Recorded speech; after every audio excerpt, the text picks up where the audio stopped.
Mona Lisa ఈ పేరు వింటేనే మహాకుంభమేళలో తనకి లక్ కలిసి వచ్చిందనే చెప్పాలి. ఓవర్ నైట్ లో సెలబ్రిటీస్ అయిపోయే లక్ కొద్ది మందికి మాత్రమే ఉంటుంది. ఉత్తరప్రదేశ్ లో ప్రయాగ్రాజ్ లో జరుగుతున్న మహాకుంభమేళలో రుద్రాక్షలు అమ్మే ఒక సాధారణమైన అమ్మాయిని సెలబ్రేటింగ్ చేసేశారు. అదెలా అనుకుంటున్నారా?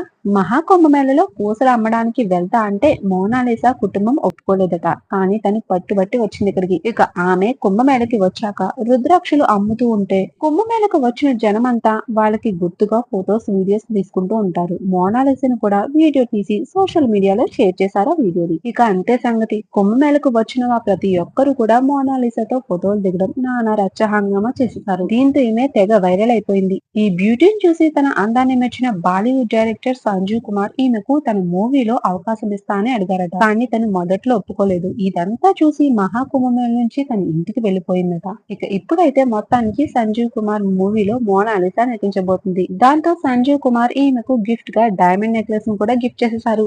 పూసలమ్మే మోనాలిసా కాస్త డైమండ్ మోనాలిసా అయిపోయిందన్నమాట. మరి ఈ అప్డేట్స్ మీకు నచ్చితే మరిన్ని అప్డేట్స్ కోసం మన ఛానల్ ని సబ్స్క్రైబ్ చేసుకుని పక్కనే ఉన్న బెల్ ఐకాన్ ని యాక్టివేట్ చేసుకోండి.